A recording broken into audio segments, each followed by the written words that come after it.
I am one of those people who graduates from university and moves to New York to try to work in publishing. And which doesn't happen. That's it doesn't happen. Don't do it. Don't do it. It doesn't. It didn't happen then. It was that people still had money then. It was before China, the whole. No, it didn't work. So I went there and tried to do it anyway, and of course immediately got work as a secretary at a very large pharmaceutical company whose primary product was boner pills.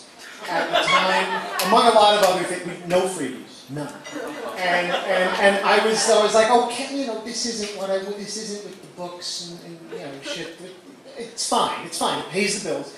And I had bills because I had student loans like everybody does, and I had gotten an apartment in Park Slope because that's where you live when you work in publishing. Like, you have this leafy thing, and it's blue in the face, and the writers around. Is that there's the bagels. It's just some neighborhood, but it looks like you're playing a part. It's part of what you came there to do, right?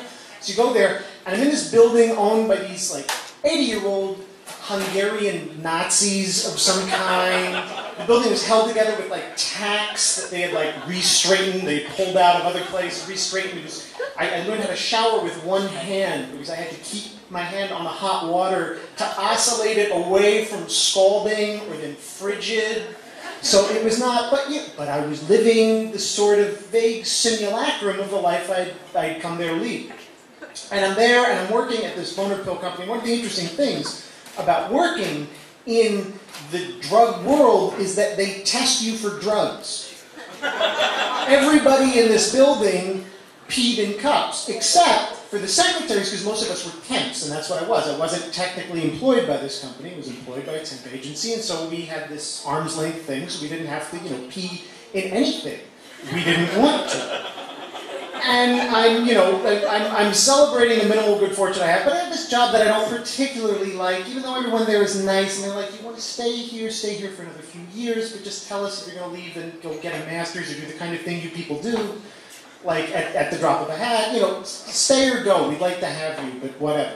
So I'm like, okay, I'm trying to make this decision. I've got this job that I don't really like, but it pays for the apartment that I also don't really like, but I don't want to let go of either of these things. So I'm in a sort of mutually reinforcing yin-yang between, dumb money and high rent. So I'm looking for a way out of this. I'm tremendously uncreative, no ideas about how to get another job, fucking move to a cheaper apartment. None of this occurs to me. And I'm looking for a way out of this cycle. And I come home one day, and one of the features of this building was that people in this building would only meet each other after they had left, because these people were such assholes, the landlords were such idiots and couldn't maintain anything, that people went in and out of this thing at a 3-month cycle.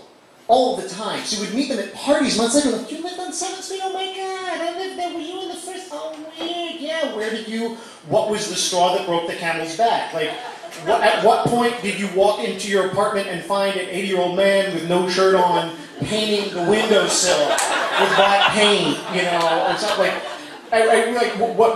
what made you go? So you'd only meet them afterwards, all these refugees. And I didn't know anybody in the building. And one Friday, I come home, I'm tired, I'm worn out, I'm pissy. And I go in the building, and I happen to meet my next door neighbor. I hadn't met this whole time, 6 months, it's an eon, I was 22. 6 months, I hadn't met my neighbor. I meet him, nice guy, whatever. And I go into my apartment, and there's a letter. And it's a letter from my temp agency. And it said, they were suckers. It said, that as part of their policy, that their contractors, the companies they would provide temps for, all made people pee in cups. So they were going to start making us pee in cups as well.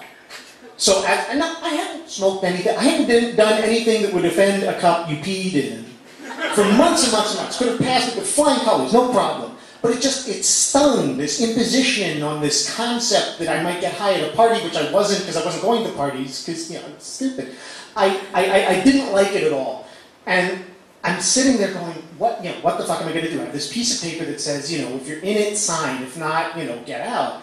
And at that point, my neighbor knocks on my door and says, I don't know if I'm going out on a limb here, but I was just wondering, me and my friend were wondering, if you wanted to come and smoke this joint with us. And I say, funny you should ask that. And I show him the letter. And he looks up and goes, wow. He reads and looks up and says, what are you going to do? And I take off my tie and I say, yes.